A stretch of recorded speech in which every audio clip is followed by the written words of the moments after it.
bienvenue dans cette nouvelle vidéo, c'est Alex. On se retrouve aujourd'hui pour parler des étapes après la livraison de votre logement neuf. Et on attaque tout de suite après l'intro.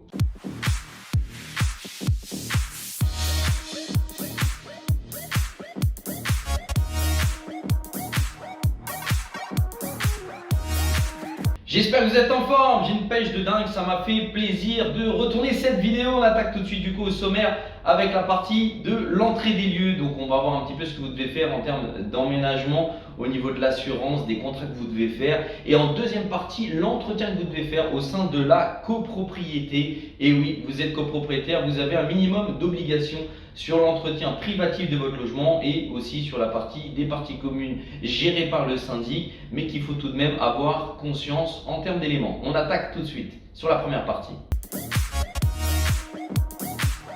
Après la livraison de votre bien, vous commencez votre nouvelle vie, merveilleux, mais il y a des obligations. Il faut souscrire un contrat de fourniture d'électricité avec un PDL, donc point de livraison, et un consuel. Il va falloir effectuer un suivi de votre courrier auprès de la poste à faire tout de suite. Il faut remplir et envoyer votre formulaire H2. Donc si le promoteur ne l'a pas fait, puisque vous avez 90 jours pour l'envoyer, c'est ce qui vous permet d'avoir une exonération de votre taxe foncière sur les 2 premières années, partielle ou totale, en fonction de la commune et au détail. Vous pouvez bien évidemment me contacter par mail pour échanger sur le sujet, mettre un petit commentaire si vous voulez plus de précision.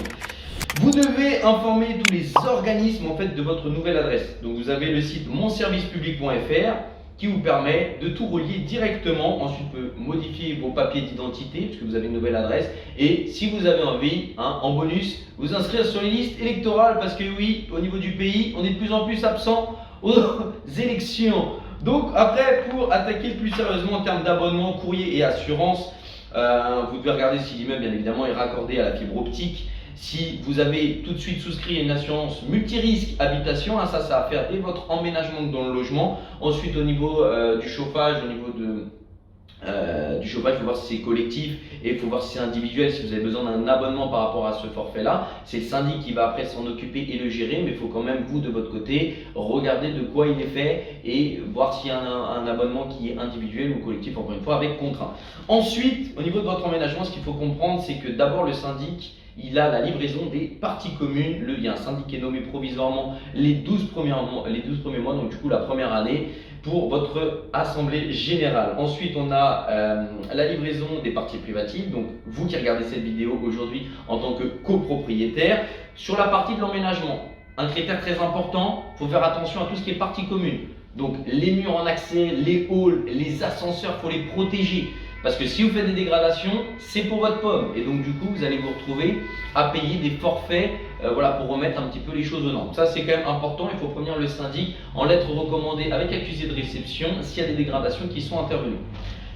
Un petit point sur le rôle du syndic. Son job, c'est de souscrire tous les contrats de services généraux, souscrire tous les contrats de maintenance. En fait, il doit appliquer les décisions de l'Assemblée générale pour qui il a été mandaté et il doit faire, entre guillemets, appliquer la loi au sein de cette copropriété, puisque c'est un petit peu lui le patron qui vous représente de manière professionnelle. Il doit faire respecter le règlement de copropriété, il doit faire entretenir les parties communes. Vous avez un interlocuteur qui est dédié au sein de cette copropriété, donc vous avez un gestionnaire de copropriété qui gère le sujet, et il a surtout toute l'identité de l'immeuble.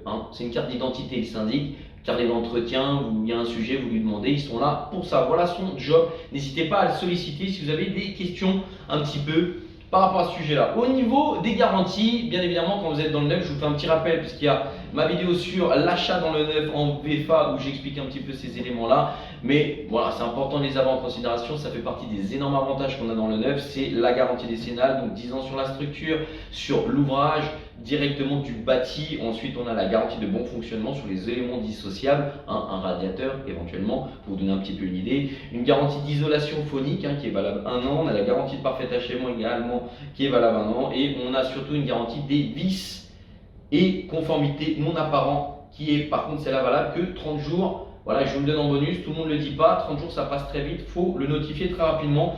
Une vraie remarque aussi, c'est tout ce qui est sur les revêtements de sol, l'esthétique de manière générale, une prise mal faite, une peinture mal posée tout simplement, mal peint. Faut le signaler tout de suite, parce que après la date de la livraison du procès verbal, en fait, vous ne pouvez plus notifier qui que ce soit et mettre en responsabilité ni le promoteur et les entreprises après qui sont intervenus parce qu'il y a un défaut. Voilà, il faut le signaler tout de suite lors de votre livraison et dans le procès verbal de réception de votre logement. Et maintenant, on attaque tout de suite sur la deuxième partie, sur l'entretien que vous devez faire au niveau privatif et au niveau des parties communes que vous allez avoir grâce au syndic. Et maintenant on attaque tout de suite la deuxième partie, donc sur la partie de l'entretien. Attention, je lis un petit peu, j'ai fait des petites notes, j'ai préparé des petites choses pour paraître professionnel. Je dis bien paraître, non, je le suis. C'est surtout pour être complémentaire. Dites-le moi dans les commentaires si vous voulez qu'on rajoute des choses. J'essaie d'être succinct dans les vidéos. Parce que quand c'est trop long, après tout le monde s'ennuie. C'est déjà des sujets qui n'intéressent pas tout le monde, mais qui font partie de la vie au quotidien de beaucoup de personnes.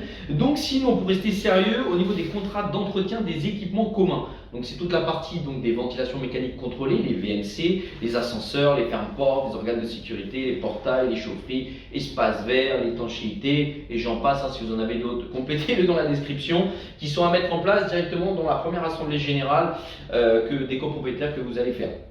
Donc il faut savoir que tous les 3 mois, globalement, il y a le syndic qui doit normalement gérer et nettoyer tous les éclairages extérieurs, les sous-sols, les ouvertures des portes, les volets, les fenêtres.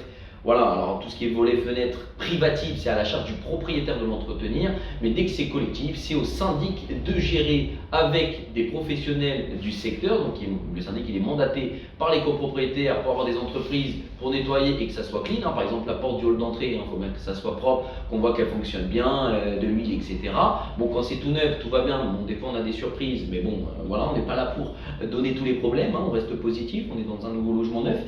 Surtout sur les terrasses non accessibles et décision de l'AG, en fait, il y a toute la partie des évacuations des eaux, des feuilles, c'est pareil, c'est le syndic qui gère, les balcons, les terrasses privatives. Les espaces verts, c'est pareil, c'est le syndic qui gère, sauf si c'est votre espace vert parce que vous avez un rez-de-jardin et que c'est privatif, bien évidemment, pour être sûr que tout le monde comprenne bien les choses. Ensuite, tous les ans, on a tout ce qui est évacuation des eaux pluviales, donc le contrôle du scellement, en fait des pieds de colonne. Je préfère lire parce que du coup, je ne suis pas dans la technique du bâtiment, voilà. Donc de l'étanchéité et du curage éventuel qu'on peut avoir. Sur toute la partie de la façade, des terrasses et des toitures, c'est pareil, il y a une vérification, sachant que quand on est dans le neuf, encore une fois, on est globalement tranquille sur les gros travaux entre 10 et 15 ans, mais il y a quand même un entretien, c'est quand même important de le considérer. Tous les ans, il y a des parkings aussi à faire au niveau du nettoyage du sol, voilà, des gaines d'entrée d'air, donc tout ce qui est ventilation haute et ventilation basse, c'est pareil, ça doit être vérifié, que tout est nickel. C'est un peu le boulot du syndic qui doit venir, la gestionnaire de copropriété qui doit venir et entretenir cette partie-là. Ensuite, on a l'équipement sanitaire. Donc là, c'est souvent, mais beaucoup, que le propriétaire, c'est mieux parce que le syndic ne va pas débarquer chez vous pour faire l'entretien de votre toilette, c'est mieux. Ensuite, c'est qu'il y a un vrai problème et que ça touche au bâtiment, et là, c'est un autre sujet. Ensuite, on a les volets roulants. Donc il y a un nettoyage de tout ce qui est tablier à l'eau et une vérification de la rotule à la sortie du coffre, donc dans la motorisation que vous avez au-dessus en fait, de votre volet roulant. Tous les 2 ans, il y a tout ce qui est sanitaire, donc tout ce qui est curage en fait, de siphons, les bouches, les baignoires, éviers. Alors je vous le dis très clairement, personne ne le fait. Très peu de gens, tous les 2 ans, font un curage de leur siphon. Souvent, on attend que ça soit bouché pour s'en occuper. Bon, c'est un peu con. Si on peut le faire avant, c'est mieux. Bon, quand c'est tout neuf, on n'est peut-être pas sur 2 ans, on peut être un peu plus éventuellement, mais il y a quand même un entretien. Pensez-y, vous en tant que propriétaire, quand vous avez un moment d'ennui dans votre journée ou dans votre week-end, de vous dire ah tiens, pourquoi pas nettoyer un petit peu mes tuyaux, ça fait un moment que je ne l'ai pas fait. Bon, après vous faites ce que vous voulez, bien évidemment. Tous les 5 ans, on a la partie sur l'installation électrique, le contrôle et la mesure fait par le propriétaire. C'est pareil, c'est une recommandation, voir si tout va bien, à vous de voir après si vous le faites ou pas. Et sinon, j'ai envie de vous dire une chose. Bon emménagement, bienvenue dans votre nouveau logement neuf, puisque moi je fais du logement neuf. Vous pouvez me contacter si vous avez des questions sur le sujet. Et la petite citation du jour, il faut savoir que même quand vous faites les choses bien, il y a toujours quelqu'un pour vous contredire. Ça s'appelle la jalousie. A bientôt pour une nouvelle vidéo. Ciao ciao.